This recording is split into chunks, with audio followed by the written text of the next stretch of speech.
Racismo e preconceito no ensino superior são mais comuns do que se imagina. É do lixo que eles tiram o alimento, que irá sustentar toda a família. O caveirão da polícia atingindo vários carros. Meu carro! Que isso? Não! Denúncia de trabalho escravo numa fazenda em Mato Grosso do Sul. 13 milhões de brasileiros não sabem ler nem escrever. Um atleta de 32 anos que agrediu a mulher Tatiane Spitzner por mais de 20 minutos. Um traficante usa o nome de Jesus e obriga uma mãe de santo a destruir seu próprio centro de Umbanda. Mais de 800 mil pessoas cruzaram esse mar para fugir das guerras e da pobreza. Em 2 anos e meio já foram 30 linchamentos no Maranhão. É uma praça de guerra. É uma praça de guerra. Todo o local está completamente cercado. A líder comunitária e vereadora pelo PSOL, Marielle Franco, é executada a tiros. Que matam também o motorista Anderson Pedro Gomes, pai de uma criança de 1 ano. Artigo 1º. Todas as pessoas nascem livres e iguais, em dignidade e direitos. Artigo 2º. Toda pessoa tem capacidade para gozar os direitos e as liberdades estabelecidos nesta declaração, sem distinção de qualquer espécie, seja de raça, cor, sexo, língua, religião, opinião política ou de outra natureza. Artigo 3º. Toda pessoa tem direito à vida, à liberdade e à segurança pessoal. Artigo 4º. Ninguém será mantido em escravidão ou servidão. A escravidão e o tráfico de escravos serão proibidos em todas as suas formas. Artigo 5º. Ninguém será submetido a tortura, nem a tratamento ou castigo cruel, desumano ou degradante. Artigo 6º. Todas as pessoas têm direito de ser, em todos os lugares, reconhecido como pessoa perante a lei.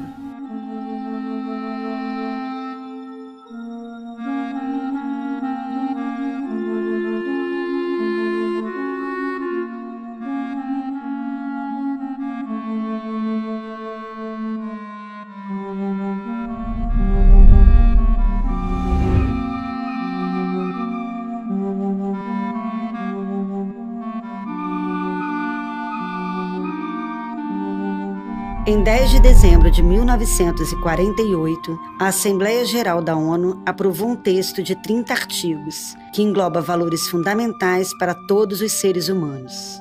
Chamado de Declaração Universal dos Direitos Humanos, o documento é, até hoje, uma referência no mundo. Ainda assim, uma série de direitos básicos continua sendo constantemente desrespeitada. Este filme reúne 5 histórias de violação dos direitos humanos. As pessoas sempre perguntam o que são os direitos humanos e para que eles servem, né? Numa primeira perspectiva, a gente podia achar até engraçado, né? Essa pergunta, porque são direitos humanos, né? O que quer dizer? São padrões mínimos, é uma expectativa de um mínimo que qualquer pessoa precisa ter para viver com dignidade. Isso tem a ver com direito a se expressar, por exemplo, poder dar opinião. Isso tem a ver com o direito a ser cuidado pela sociedade, ou seja, as políticas públicas, né? Ter saúde, ter alimentação, ter casa. É um documento simples, são 30 artigos, mas são 30 artigos que são atuais e que dão o paradigma dos valores essenciais que nós devemos seguir e observar para todos os seres humanos, inclusive independente de raça, credo, religião. Ele parte do pressuposto essencial que toda pessoa humana é sujeito de direitos. Ao nascer, você já está dentro do conjunto de direitos que a Declaração Universal prega. Foi uma construção do Ocidente, do mundo, né? Num momento muito agudo, muito difícil. Foi logo depois da guerra da Segunda Guerra que aconteceu na Europa, que morreram milhões de pessoas. Imagina aquele cenário. Cidades e países destruídos porque seres humanos mataram seres humanos, gente se matando. Então se reuniram os países, os dirigentes dos países, para construir um código mínimo, quase um código mínimo de conduta. Todo ser humano tem direito a. Aí fez aquela lista.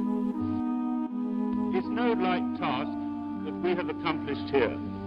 More than 50 nations with differing systems of government, different legal and social structures, and differing religions and philosophies have come together and have agreed, generally, most of the time by overwhelming majorities, upon the articles in this declaration.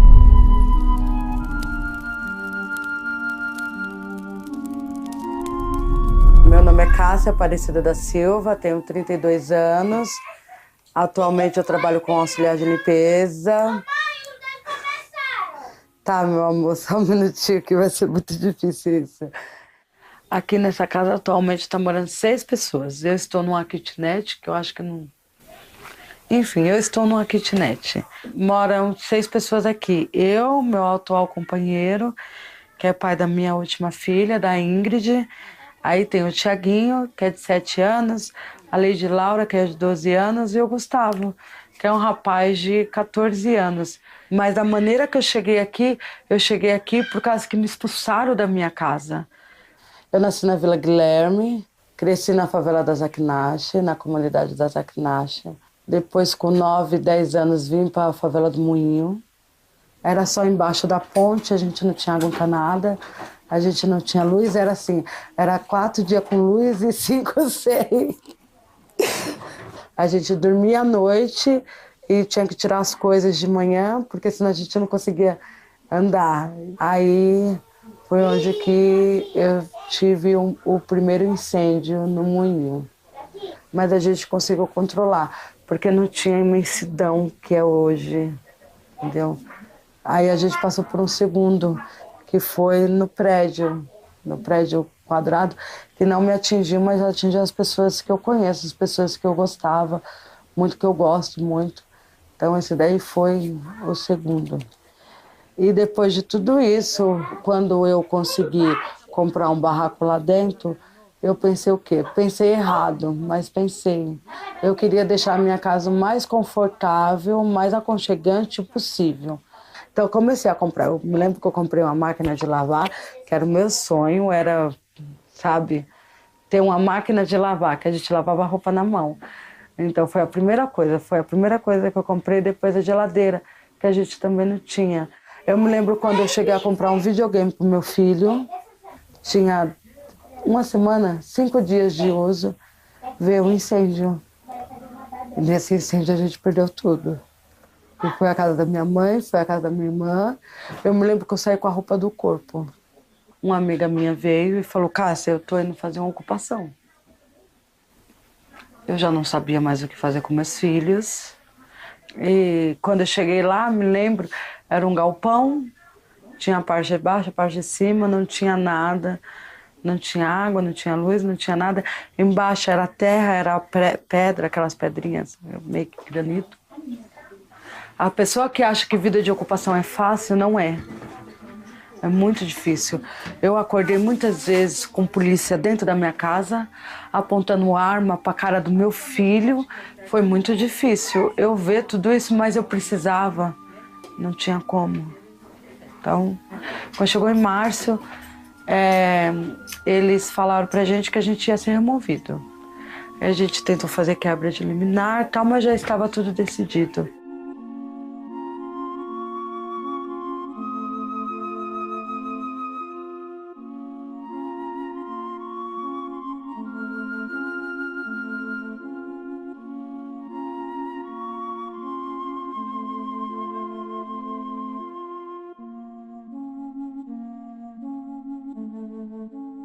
A situação que eu me encontro agora, eu estou assim, eu estou numa lata de sardinha. Meu sonho é abrir a porta do quarto dos meus filhos. e ver que eles estão dormindo na cama deles, que eles não estão aglomerados, todo um em cima do outro. Meu sonho é conseguir receber uma visita e não ter que mandar meus filhos para lá de fora para me poder conversar, porque eu vou estar numa casa. Então, se uma casa é um sonho, eu tenho esse sonho de ter a minha casa. Artigo 7º. Todos são iguais perante a lei e têm direito, sem qualquer distinção, à igual proteção da lei. Artigo 8º. Toda pessoa tem direito a receber dos tributos nacionais competentes remédio efetivo para os atos que violem os direitos fundamentais. Artigo 9. Ninguém será arbitrariamente preso, detido ou exilado. Artigo 10. Toda pessoa tem direito, em plena igualdade, a uma audiência justa e pública por parte de um tribunal independente e imparcial. Artigo 11. Toda pessoa acusada de um ato delituoso tem o direito de ser presumida inocente até que a sua culpabilidade tenha sido provada de acordo com a lei. Artigo 12. Ninguém será sujeito a interferências na sua vida privada, na sua família, no seu lar ou na sua correspondência, nem ataque da sua honra e reputação. Se os direitos humanos não são compreendidos, não são parte da rotina da vida das pessoas, ou se são retirados, né, ninguém está seguro. É verdade que umas pessoas serão as primeiras atingidas, né? Existem grupos mais vulneráveis, né? Eu, por exemplo, sou uma mulher negra, não é? Os racistas podem se sentir à vontade de me atacar. Mas tem um poema que circulou muito tempo atrás, que um dia vem e pega o meu vizinho e eu não faço nada. Depois vai chegar a minha vez, não é? Alguns estão mais expostos, mas ninguém está a salvo.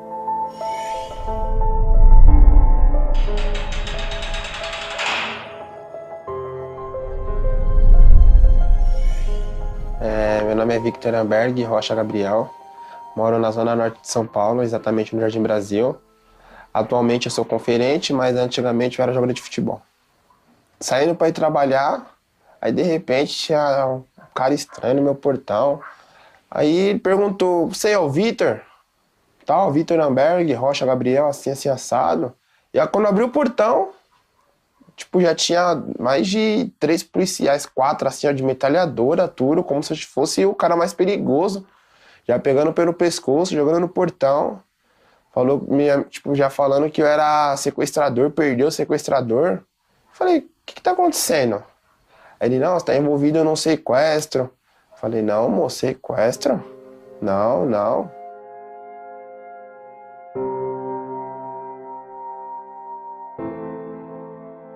O rapaz foi anunciar o celular. Vendo o celular e tal, né? Aí eu falei, pô, o celular que eu queria, né? Aí eu fui lá, vi o celular, falei, nossa. Aí na hora ele falou assim, mas só que o carregador tá com a minha filha ainda.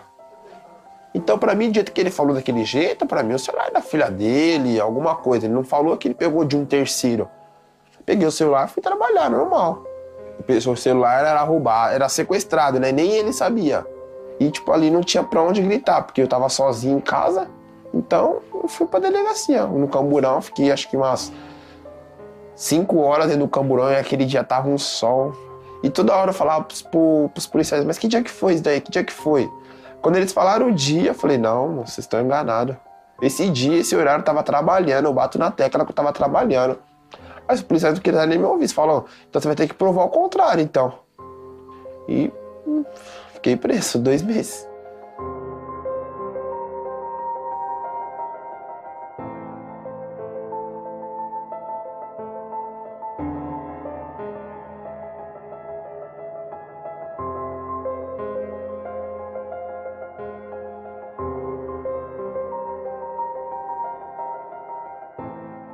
Tivemos que cortar o cabelo, passar pelaquela ficar pelado, todas aquelas humilhações que passa, ficar de castigo, sendo que ficamos num lugar escuro, com rato, comendo comida estragada.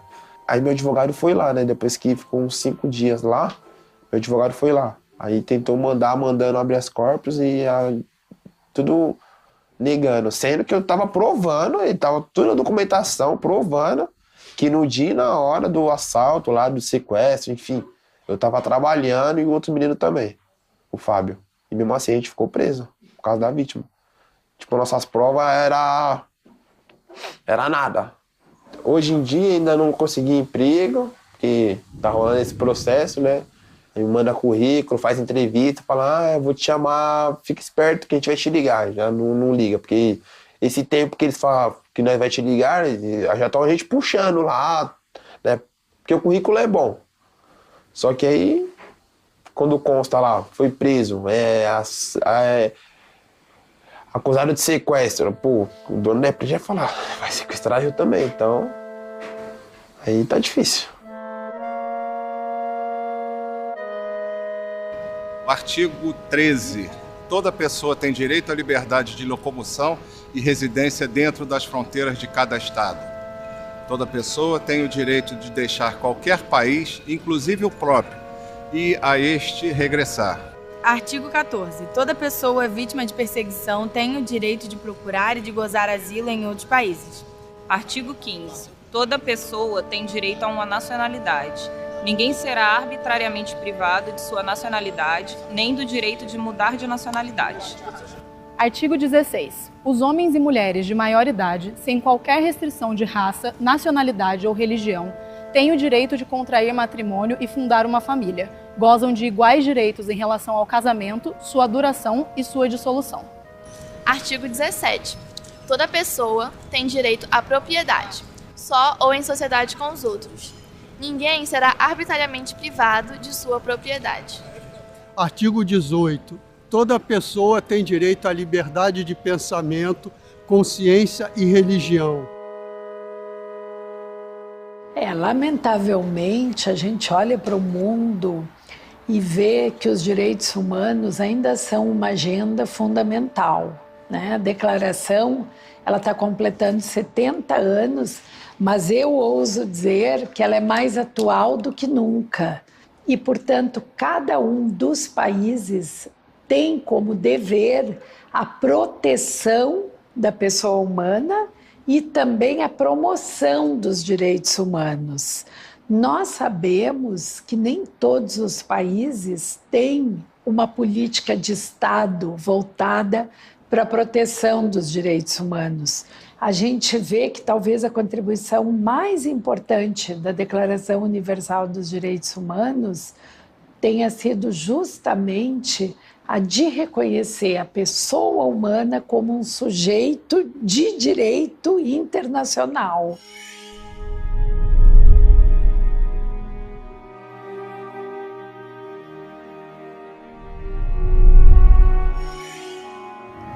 Eu saí de Cuba por la falta de liberdades que existem em Cuba, as violações de direitos humanos que afetam os cubanos lá. Eu era médico, especialista em cirurgia, jornalista. Eu decidi sair de Cuba por la situação repressiva que se desatou contra periodistas, ativistas de direitos humanos. Eu fui detenido em muitas ocasiões por tratar de exercer o direito à livre expressão lá. Muitos de meus colegas lá, muitos fugiram e outros estão presos lá. Eu saí em um vuelo de última hora a Santa Lucía, uma isla no Caribe. Logo ali fiquei um tempo, logo por ajuda de algunas relatorias especiales de Naciones Unidas, saí para Trinidad y Tobago, allí recibí la condición de refugiados, pero el gobierno de allí de Trinidad y Tobago no tiene condiciones para recibir refugiados. Allí você não tem direitos a uma identificação, não tem direito a trabalhar. E então eu decidi sair daí também. E cheguei a sair rumbo a Guyana, e de Guyana passei por la floresta hasta Brasil. Crucei a fronteira e cheguei a Roraima. Ainda não he conseguido emprego, apesar de que no Brasil tem uma lei que protege a los refugiados. Essa lei ninguém conhece e todo é conversa.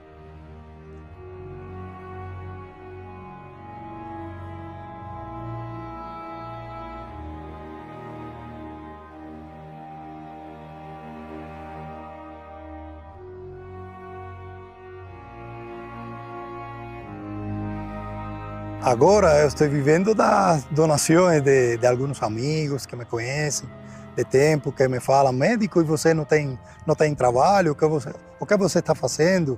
Eles me ligam e muitos deles me mandam algum dinheirinho. E assim eu posso falar muitos artigos que não se cumprem lá em meu país. O artículo 13 da Declaração Universal é o direito que têm as pessoas a sair de seu país e a regressar a ele quando quiser. Porque em Cuba você não pode escolher em que lugar de Cuba você vai morar. Você, se é de uma província que não é La Habana e você vai a La Habana, você é deportado e multado por estar lá.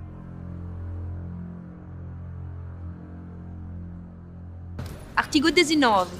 Toda pessoa tem direito à liberdade de opinião e expressão. Esse direito inclui a liberdade de, sem interferência, ter opiniões e de procurar, receber e transmitir informações e ideias por qualquer meio, independentemente de fronteiras. Artigo 20. Toda pessoa tem direito à liberdade de reunião e associação pacífica. Ninguém pode ser obrigado a fazer parte de uma associação. Artigo 21. Toda pessoa tem o direito de tomar parte no governo de seu país, diretamente ou por intermédio de representantes livremente escolhidos. Artigo 22. Toda pessoa, como membro da sociedade, tem direito à segurança social, à realização pelo esforço nacional, pela cooperação internacional e de acordo com a organização de recursos de cada Estado, dos direitos econômicos, sociais e culturais, e dispensáveis à sua dignidade, ao livre desenvolvimento da sua personalidade. Artigo 23. Toda pessoa tem direito ao trabalho, à livre escolha de emprego, a condições justas e favoráveis de trabalho e à proteção contra o desemprego. Artigo 24. Toda pessoa tem direito a repouso e lazer, inclusive a limitação razoável das horas de trabalho e férias periódicas remuneradas.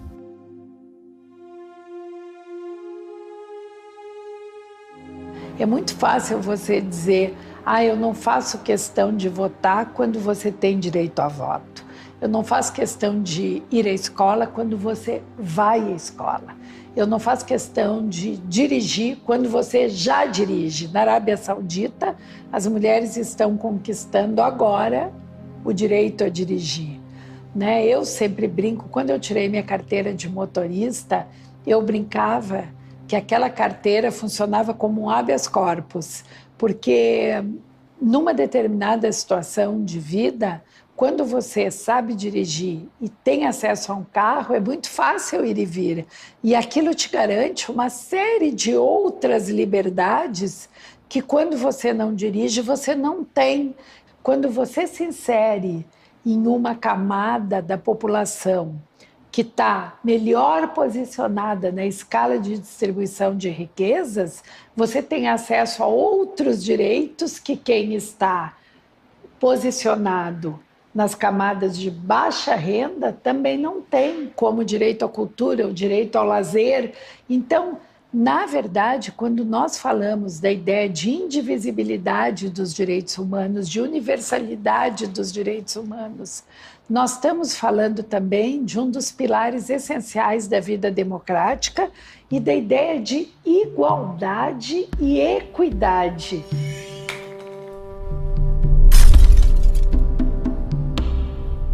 Meu nome é Marco Antônio Pinho Xavier, sou comerciante, tenho 48 anos, sou dirigente da Tenda Espírita Caboclo Flecheiro, TECAF, em Santíssimo.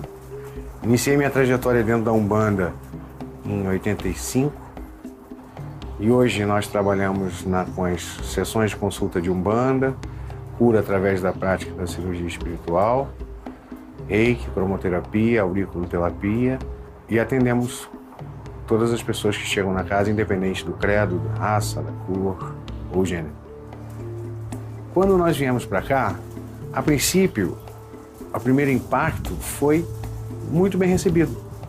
As duas famílias que moravam aqui no nosso espaço, na parte de cima, que viviam em comodato com o antigo proprietário, nos receberam bem receptivos, foram solicitaram que ficassem só até o final do ano letivo das crianças para que depois eles pudessem se mudar e fazer a entrega da posse, né, em sua totalidade. Em outubro de 2008, quando nós fomos inaugurar a casa, eu tive uma surpresa muito grande. Nós estávamos com a casa muito cheia de convidados, outras casas amigas, tinha mais de 300 pessoas na casa. E para minha surpresa, a polícia bate na porta dizendo que eu tinha invadido ali, naquele dia, e que eu era um invasor. E daquele dia em diante começou um verdadeiro inferno. Ao longo desses 10 anos que nós tivemos aqui, nós fomos atacados inúmeras vezes. Todos os sábados nós chegávamos, nós tínhamos problemas. De xingamentos até agressões. Nós chegávamos aqui aos sábados, as luminárias todas quebradas, janelas não tinha uma com vidro, todas as janelas de vidro quebrado. Aqui o nosso altar dos Pretos Velhos, que é o nosso Cruzeiro das Almas, uma vez todo ele quebrado, a madeira, todo ele, todas as imagens destruídas, que nós tivemos que repor todas elas. Nós temos uma árvore sagrada, que é o nosso campo santo lá atrás, e é uma gameleira branca, trazida da África. Ela é uma árvore realmente simbólica para a nossa religião, e ela foi por 5 vezes ateada a fogo. Quando nós adquirimos o imóvel, ele já tinha toda essa construção, e os invasores moravam na parte de cima, esse apartamento de cima, que é totalmente individual, e eles de lá praticavam a intolerância religiosa. Nós passávamos por aqui, por baixo, e levava com sal mesmo, mãozada de sal, óleo, o que tivesse a mão deles, eles ficavam jogando da varanda em cima das pessoas, inclusive dos visitantes que muitas vezes vieram aqui.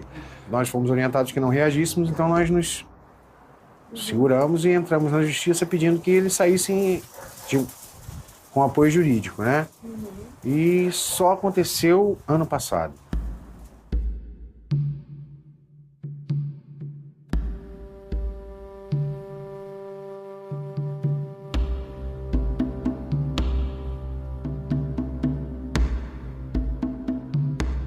Nós registramos 32 boletins de ocorrência. Hoje, esses boletins foram todos juntados num único boletim de 2009 e que até hoje não virou processo. Então, direitos humanos, eu acho que é uma escola que ainda está em andamento aqui e muito longe de chegar lá. O direito que a Constituição me dá é de laicidade no Estado. Isso não acontece. Na prática, isso não acontece. Então esse seria o maior direito humano concedido a um cidadão brasileiro. É o direito da Constituição. Artigo 25. Toda pessoa tem o direito a um padrão de vida capaz de assegurar a si e a sua família saúde e bem-estar, inclusive alimentação, vestuário, habitação, cuidados médicos e os serviços sociais indispensáveis. Artigo 26. Toda pessoa tem direito à instrução. A instrução será gratuita, pelo menos nos graus elementares e fundamentais. Artigo 27. Toda pessoa tem o direito de participar livremente da vida cultural da comunidade, de fruir as artes e de participar do processo científico e de seus benefícios. Artigo 28. Toda pessoa tem direito a uma ordem social e internacional em que os direitos e liberdades estabelecidos na presente declaração possam ser plenamente realizados. Artigo 29. Toda pessoa tem deveres para com a comunidade em que o livre e pleno desenvolvimento da sua personalidade é possível. Artigo 30. Nenhuma disposição da presente declaração pode ser interpretada como reconhecimento a qualquer Estado, grupo ou pessoa do direito de exercer qualquer atividade ou praticar qualquer ato destinado à destruição de quaisquer dos direitos e liberdades aqui estabelecidos. Andar na rua seria diferente se a gente vivesse numa sociedade onde todos os direitos são respeitados. A gente andaria numa rua que as calçadas não seriam tão esburacadas como essa, porque a administração pública saberia que os passantes, os pedestres, têm direito a uma calçada adequada para não se acidentar. Porque ele, tem a ver com o direito à saúde, ele não pode se acidentar. Tem direito a uma melhor convivência, uma calçada como espaço de convivência, ele pode estar lá. Tem segurança, não é? as pessoas vão se relacionar umas com as outras de outra forma, porque tiveram outros direitos de serem respeitados. Direito à liberdade de expressão, direito à educação, direito à moradia melhor. Não vão andar na rua com tanto estresse. Tiveram o seu direito de ir e vir respeitado, melhor transporte, melhor trânsito. A rua seria diferente. A casa da gente seria diferente.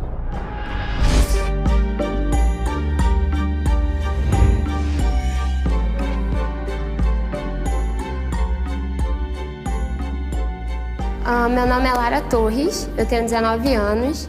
Atualmente eu faço Direito aqui na Faculdade de Direito da UERJ. Eu moro na Rocinha. No momento eu estudo e trabalho. Essa é a minha realidade agora. Eu sempre tive uma dúvida entre ser professora de História e fazer Direito. Na verdade, o meu sonho também sempre foi ser professora. Então, talvez se na carreira jurídica eu conseguir dar aula. Mas um dia eu fui na Defensoria Pública e eu me encantei com o lugar de uma forma descomunal. E o meu olho brilhou assim, eu fiquei, meu Deus, eu preciso andar por esses corredores, eu preciso trabalhar aqui. Aí ali eu vi que, de fato, eu realmente gostaria de fazer Direito e eu vi que eu não me arrependeria. E, de fato, não me arrependo até agora. Quando eu comecei a estudar, assim, que eu decidi que eu queria vir para a UERJ, eu percebi que eu vinha de uma escola com muita defasagem mesmo, assim. Então, eu decidi fazer um pré-vestibular, que foi o PCEP, que é um pré-vestibular comunitário, que ele é ali na Gávea.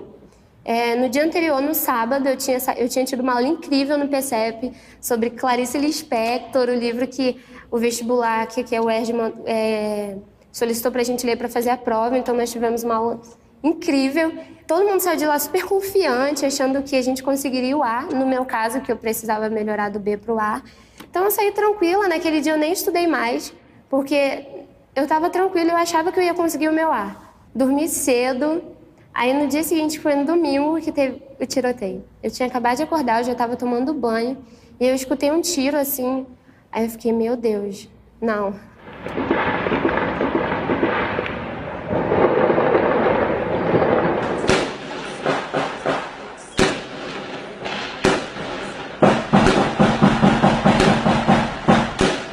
Caramba!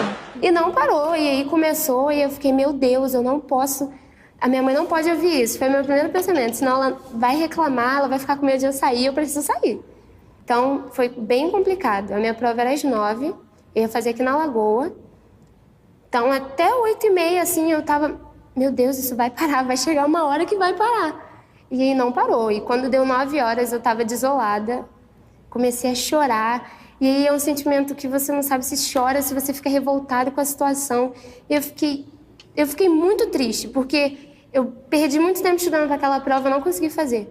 Mas, ao mesmo tempo, eu fiquei muito revoltada, porque eu estava morando na Rocinha, já não bastasse eu morar na Rocinha e eu ter passado por tudo que eu passei. E eu ainda ter que enfrentar aquilo, sabe? De um empecilho.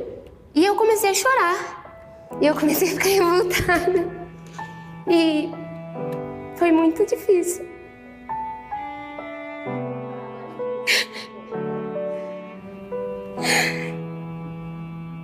Desculpa aqui.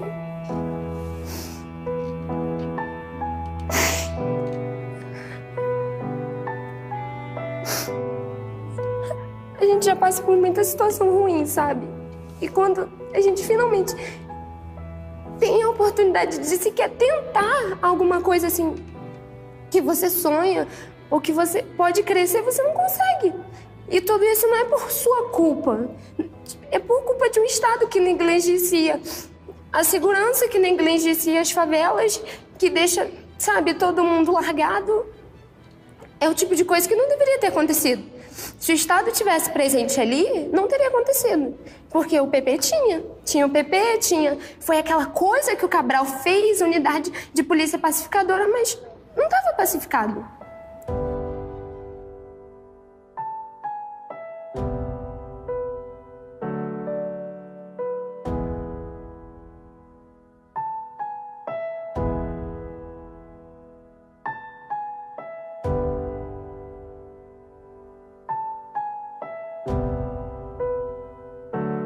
Quem mora em favela raramente tem seu direito humano respeitado. Não é à toa que morrem pessoas em uma proporção gigantesca. Não é à toa, né? Porque quem mora na parte pobre vai simplesmente morrer. Tá faltando direitos aí. Então, eu acho que não só naquele dia em especial, teve o meu direito de segurança, ele não foi respeitado. Mas, diariamente, nós, moradores de favela, da periferia, de regiões mais, assim, inferiorizadas, nós costumamos não ter direito nenhum respeitado. Nem da saúde, nem de nada. Assim, enfim, não temos direitos respeitados, praticamente.